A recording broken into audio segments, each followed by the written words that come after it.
Hey, hey, hey, and welcome back to another episode of our podcast. You are the masterpiece, where we are learning together that we can be the work in progress and the masterpieces at the same time. It's all about just taking an effort. You do not have to be perfect, and life is beautiful as is. And if you are tuning in for the first time, hello, hello. My name is Irina Portnova, and I call myself Manifestation Star because I manifested consciously a lot of great things in my life. And that's what I'm here to teach each one of you. And I'm here today with my wonderful guest, CJ Grace. CJ, welcome to the studio. Yes, thank you so much for having me here on the show today. We are actually working together with CJ on TW and networking and connections mean conversations, and a lot of things are happening. That's exactly how manifestation works, right? A lot of times people are just saying, what is it? I don't believe in these things, but that's exactly how universe put people in the right place in the right time when we know exactly what we want from life. All right. DJ, today is going to be a wonderful conversation. But before we dive in, can you just share a little bit about yourself and what you are doing in this world? Well, yes, I am a former BBC journalist and I have become an advocate for breast cancer awareness. Now, how did that come about? Well, I was, I thought, happily married, and then I found out that my husband was having an affair, one of many that he'd had throughout the marriage. And first of all, he offered me a part-time wife position. And I actually thought about that for a while because I didn't really want everything to collapse. You know, he said I'd be perfectly happy spending half the week with her and half the week with you. In other words, I could still do the taxes and he could have the passion with her, you know. But it wasn't something that actually was going to work because shortly after I found out about the infidelity, I got breast cancer for the second time. Oh, And there wow. I was having chemo, sitting on my own, and he was somewhere in Europe with his girlfriend. And it was very obvious that a part-time husband was not going to work. So I went on a whole different journey. I became an author of comic self-help books. The first one, Adulterer's Wife, How to Thrive Whether You Stay or Not. It was just about how do you deal with an adulterous partner? How do you deal with that? Do you stay or do you go? A bit like that song, shall I stay or shall I go? Well, you know, in the end, I went, especially after having breast cancer. It was just not something that was going to work for me. And so my second book, My Wild Ride, How to Thrive After Breast Cancer and Infidelity, was something that came out of that. And what I did was I had two different mantras for the two different situations. For infidelity, my mantra was the best revenge is to get past the need for it. Because when I looked at all of these infidelity sites, they were full of vengeance and vitriol and all of this. And maybe the person that was cheating was really a bad person. But, you know, if you're married to somebody, there's obviously something that you liked about them at the beginning. There must have been some good times, and there definitely were good times between my husband and I. And I didn't want to get bogged down in that negativity, in the revenge stuff. Why not use that energy instead of planning revenge, plan to have a better life than you had before? So that was my infidelity mantra. The best revenge is to get past the need for it. And then when I got cancer, because I'm a sort of anal BBC journalist type, my mantra there was knowledge is power, information is power. I wanted to really find out everything to the nth degree. I didn't take what the doctors told me for gospel. I wanted to be sure that it was right for me, for my situation. And of course, everybody's different. And as probably has happened to anyone in the audience who's had cancer, you get everybody giving you their advice, because everybody feels like they've got the perfect cancer cure, and they get really quite fire and brimstone about it. If you don't do this, you're going to die. If you don't give up dairy, your cancer will come back. And oh, you got cancer because you're too stressed. You need to relax. Somebody shouted that at me. I'm not going to say who it was, but we all know that relaxation is not something that is induced by being shouted at. So Mhm. that was the journey. I mean, I went from being a BBC journalist to moving to China, working for China Radio International, meeting my husband there, having this what I thought was a pretty good relationship, and then it all shattered. But then when I look back and you peel away the curtain, I realized I wasn't actually that happy. I wasn't really that happy Mhm. with him, and I'm so much happier on my own. I feel so much more fulfilled. I've written my own books. I used to be editing his. Now I'm writing my own. That's so much better. It's you never know. Adversity is a path to success a lot of times. Oh my You God, I love that. you absolutely have to have because if everything was kind of okay all the time, and you just wouldn't actually have the impetus to do very much. You'd maybe sit around and eat the grapes or whatever. You But speak my language, CJ. yeah, And let me just pause you for a second because I just wanted to tell the audience that tomorrow you're coming for another show. If they're watching right now us live, tomorrow you're coming for Love It or Shove It, where you are talking about adultery, right?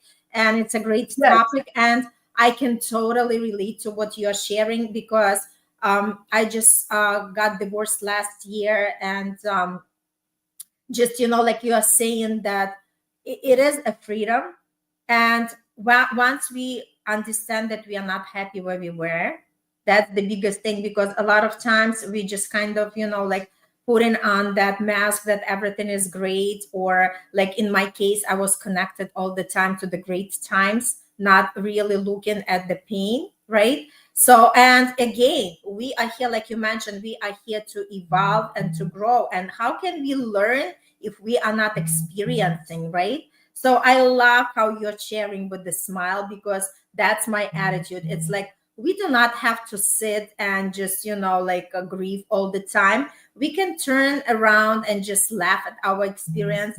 First of all, we are staying in a high vibe, right? So we attract better reality, but then realizing that our pain actually connect us with our purpose. Like if you haven't had these experiences, you wouldn't be able to have your beautiful books that you're having. that's right. And I mean, and I'll give you the example of my son, who had a very serious medical problem when he was a teenager. And if he hadn't had that, he wouldn't be a doctor today. Mm-hmm. It put him into that path, and you just never know how things are going to evolve. And if life throws you a curveball, maybe you should pick it up and go with the curve. But that's not to say, you can always be happy, and you can always be positive, because you have to let your real feelings show. But Sure. laughter is definitely a very good antidote, because my view is, if you don't laugh, you cry. Life can be pretty tough, and Mm-hmm. you have to kind of laugh with it. And again, another problem I had when I was going through cancer was that you have the sort of what I might call the positivity Nazis. You've got to be smiling. You can't be down. You can't be upset. You have to be smiling and happy, and trudging through it, and being somebody that everybody can admire, because you've got such a fantastic attitude. Well, you won't necessarily have that fantastic attitude all the time when you're going through cancer, and when you're going through chemo, and when you're going through radiation and all of this. But it's something that you get out of. You don't want to stay in it. But you should never feel bad about feeling bad, but you should Mm-hmm. think about it as a path to feeling good afterwards. I I think that's love that. I important. love that. So, can you take us back, like to the first experience when you found out about the cancer, and what was going on through your mind, and how you were actually be able to withstand the winds of change? in order to overcome it? Yeah, I mean, this was the second time I had breast cancer. I have the BRCA gene, which gives me more likelihood of getting breast cancer. It's similar to the one that Angelina Jolie has, but not quite as bad. I have BRCA2, she has BRCA1. I first had breast cancer in 2007, and I was really shocked. I thought I was living a pretty healthy lifestyle. And when you hear the C word for the first time, it sounds like a death sentence. And it isn't a death sentence. Certainly with breast cancer, for early stage non-metastatic breast cancer, the survival rate within 5 years is close to 100%. Now, that's pretty good. Now, that being said, I had breast cancer again in 2014 on the other side. And with my BRCA gene profile, the mutation that I have, that gives me more risk. So, but anyway, my view was I just had to get through it. And the second bout of cancer was actually worse than the first one because I had a little bit of lymph node involvement, which meant that I had to have chemotherapy. And I was sort of vehemently opposed to it, but I just looked at my options and it seemed like it was going to be the better thing to do. Although I negotiated with my oncologist about the cocktail she used. She was going to use adriamycin, which is known as the red devil. It's a red mixture and it has quite a lot of nasty side effects. And I managed to persuade her not to give me that, but to give me carboplatin instead, and that's combined with Taxol. Now, carboplatin is a platinum-based chemotherapy drug. Sadly, they didn't give me platinum jewelry to go with the treatment, which would have been nice. But it's sort of not. It certainly has side effects. I lost my hair. I looked nothing like Joan London without hair. I don't know whether you saw her on the cover of People magazine. She looked beautiful even with no hair. I did not look beautiful with no hair. And the only time I ever went out in public without hair was on Halloween. I was a hairless devil. I actually have a photo of that on my website. Not on my website. I think it's on Facebook. Facebook and my social media. But I hadn't shown that photo to anyone for a long time. But I'm wearing a devil costume, and I've got horns and fingernails, long red fingernails, and red eyeliner, and all of that. But and that was about the right look, having no hair. Yeah, right. I will say though, going out because I was in California and I trick or treated with some folks, and it is really cold. You feel all that cold on your head if you don't have hair. And so I can understand why bald guys wear hats, because it isn't just vanity. They that you get cold. Totally. It is cold. You only know that if you don't have the hair there. But then my hair grew back, and it's funny because one of the things that we women hate the most about chemo, nobody wants chemo anyway, but we hate losing our hair. But it comes back. It's not a permanent thing. It comes back. This is my real hair. It's attached. Nice. Not like the wigs I was wearing, but there are other side effects that maybe aren't so pleasant. But I also did a ton of alternative medicine along with the traditional regular stuff with chemo and radiation. I did a ton of alternative. And I tried to sort of clear out the stuff afterwards. IV ozone was very beneficial.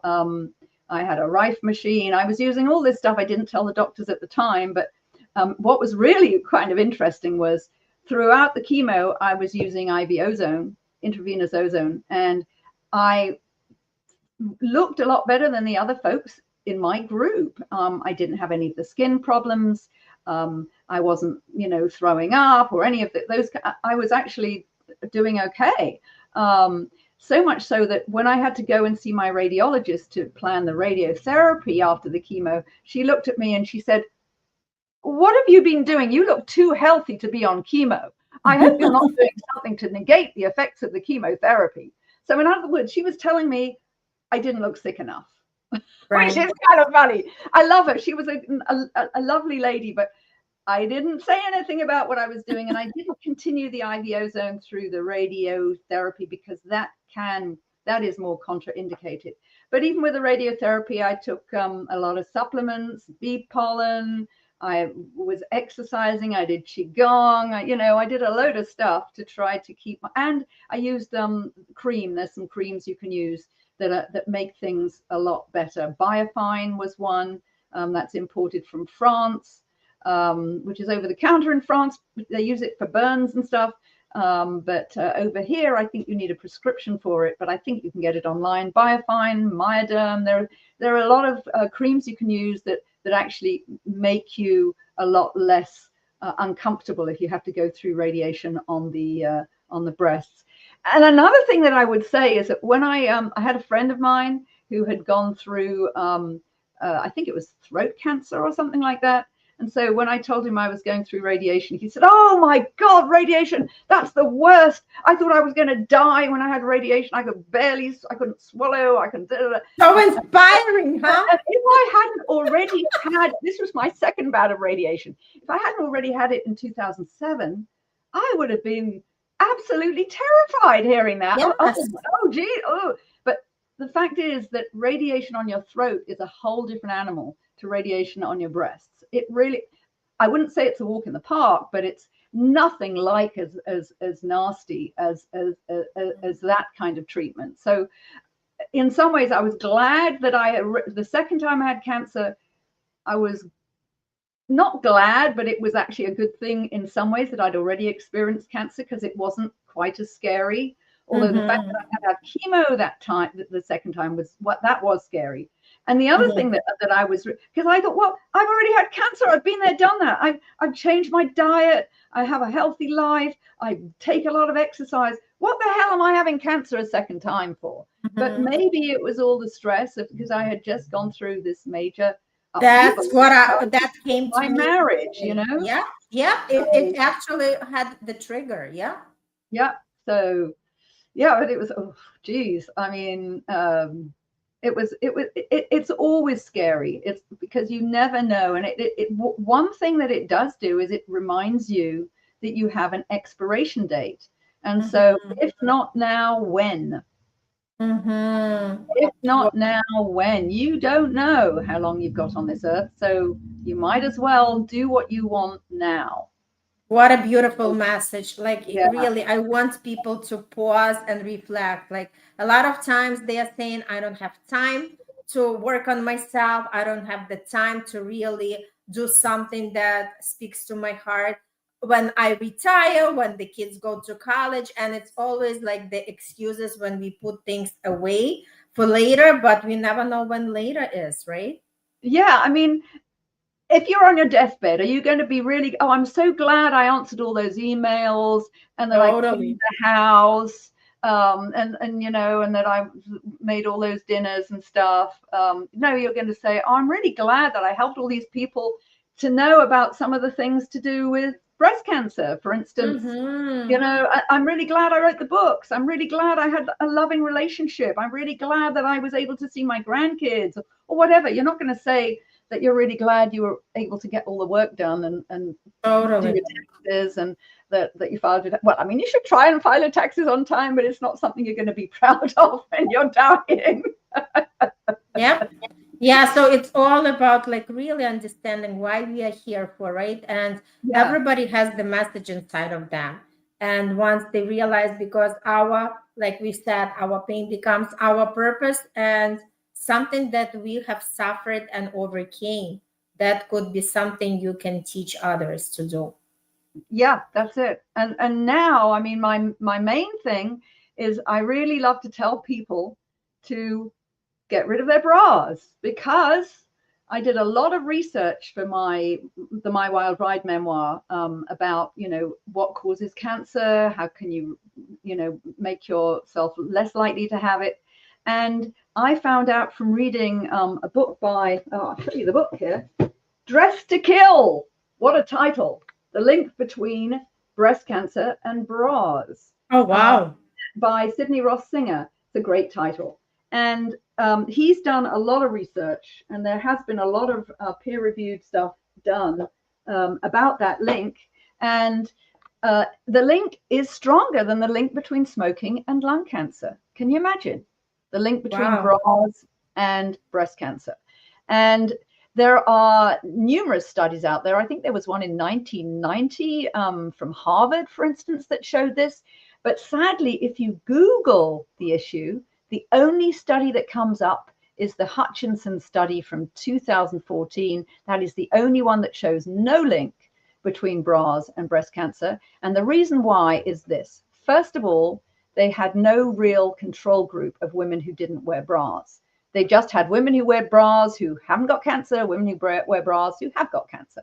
And then they also only looked at postmenopausal women in whom the effects were much weaker because of something called survivor bias. So in other words, anyone who was likely to die off earlier than the postmenopausal age would not have been alive to be in that study. So those people who are more likely to be resilient are the ones in that study if you're only looking at postmenopausal women. So that was those were two major problems with that study, and that is the only one that was shown.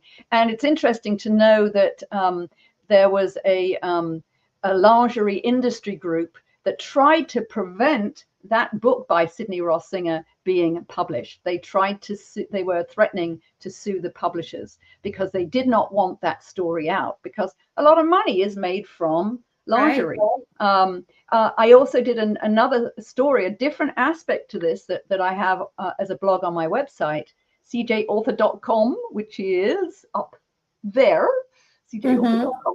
Anyway, there are so many toxic fabrics out there that are used in bras, especially the the non-natural fiber fabrics, and the underwires are not good. So a lot of stuff, there's so many different issues, but the main reason why bras are not good for you is that they compress your breasts and prevent lymph flow, and the lymphatic system is what gets rid of toxins and waste products in your body.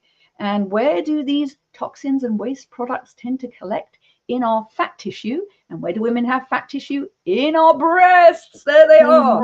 So, you do not want to have it constricted. And then you've got the lymph nodes there. You don't want the constrictions. So if you do wear a bra, if you have to do it for work, you don't really want nipples showing because that's not allowed. Oh my God, nipples. Anyway, if you don't want nipples showing, yes, it's ridiculous when you think about it. We've all seen nipples. Why can't we see them poking through fabric? Anyway, if you have to wear a bra, wear it as little as possible. Take it off when you get home from work, and make sure it is not super tight. Make sure it's really well fitting and it isn't leaving welts and marks on your body when you take it off. I remember my mom, she was pretty well endowed. And if you're well endowed, you do need to have support sometimes, especially if you're doing sport. You don't want to be moving more than the ball. So maybe you do need a bra when you're doing sport. But anyway, if you see welts, my mom used to have these heavy welts on her shoulders. I mean, that tells you and down here, heavy welts. The thing is too tight. Too tight. The tighter it is, the longer it's worn, the more health issues from a bra, going from just discomfort to cysts all the way to cancer. So oh, wow, interesting. Thanks for sharing. Yeah, I mean, all of us. So many people I've spoken to, they say, oh yeah, I feel so much more comfortable when I take my bra off. Well, duh, keep the damn thing off. That's why when I go to yard sales and I see any pink bras that I have all these pink bras, and I do these demonstrations, and I just say, throw away your bras. Woo! Everywhere. Oh my God. Yeah. Throw them away. You don't need them. Throw them away. Yes. I've got one. Oh my God. Yeah. You don't need these bras. Chuck them away. So fun. So fun. So CJ, tell a little bit about what was actually, we hear that along with the traditional medicine, you were still doing some alternative medicine. But what exactly do you think that mindset also being a huge piece of that? Absolutely. You really have to And it's about, as I said, it's a balance, because when you're going through adversity, you cannot be positive all the time. But you want to aim to be positive. You want to aim. So, for example, I was invited to go and see a movie that was about a woman who was getting over depression, for instance. I'm trying to remember what it was. It was about with Reese Witherspoon. A very good movie. And I thought, oh man, I'm going through breast cancer and having breast cancer treatment. Do I really want to be going and seeing a depressing movie? Is that what I want to do in my head? I just watched comedies. I gave up watching the news because the news is all bad news. Totally, I agree. I don't watch news whatsoever. Yeah, I mean, they're going to find the one corner where something bad's happened, because the stuff where nothing's happened, that's boring. Who wants to hear about that, you know? So I gave up watching the news. And as a journalist, that was a big deal. As a BBC journalist, I was always following the news. These days, I don't really follow the news. I focus more on comedies and inspiring movies and stuff like that, because if you fill your head with negativity, it sticks in there, and that's what comes out. You know, I mean, the world is not a beautiful place all the time. I'm not saying that life is always a bed of roses, but you have to know enough about what's going on to really, you know, be aware and be functioning successfully. But you don't want to be mired in it, dwelling in it, you know, because if that's all you're thinking about, then your mind will be turning to negativity, and that's when ill health follows. Totally. You just think of the whole position of somebody who's depressed, you know, somebody who's happy, they're all up and they're back straight and they're up, and somebody who's upset is sort of like that, and that's a really, that's not a very healthy way to be. I mean, I'm exaggerating, but you really want to, your mood reflects how your body is. There's a huge link between mind and body. Absolutely massive. Absolutely. Yep. I love it. So what is the message that you want to give to the audience who is watching us, who is listening? Whatever you're going through, there is always hope, because it's the silver lining in the cloud. There is a reason why you are going through something, and sometimes it is, and it sounds really crass to say it, but it's lessons that have to be learned. And it doesn't mean that you're a bad person and that you've got cancer because you're evil. No, I didn't think that was why I got cancer, you know, or something bad, because life is not always good, but it is a path to something better. Whatever you do is a path to something better if you put the effort into thinking that way and making it happen. You know, you have to put some effort in there, both mental and physical, to make it happen the way you want it to happen. And nobody can do it but you. You have the power to direct. I love that. I love that. So where people can have that book that you have? My books are available on Amazon. My Wild Ride and Adulterer's Wife. They are both available on Amazon, both in print and ebook, and I will eventually do audiobooks. And then my third book will probably come out within the year. I think that is just a comedy piece of fluff. That's going to be called The Cheating X-Files, 101 Gifts for an Unfaithful Ex-Partner. It's based on these blogs I do every Christmas. I've done them for about 8 years so far.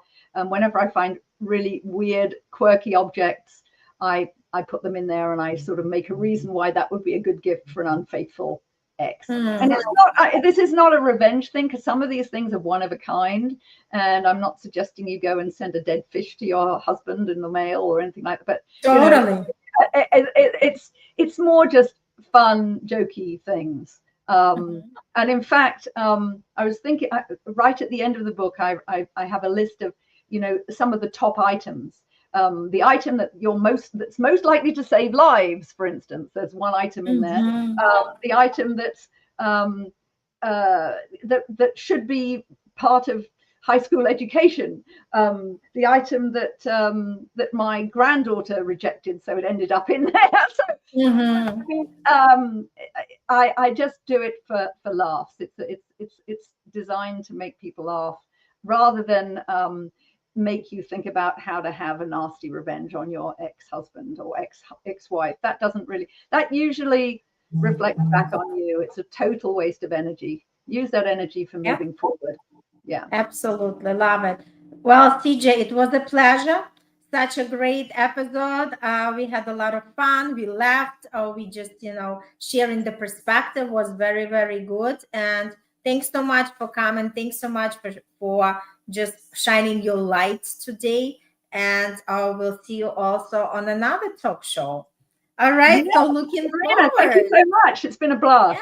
Yes, awesome. Thank you so much. So keep inspiring others and keep showing that life is so much better than we see it. All right. Okay, everybody. Bye.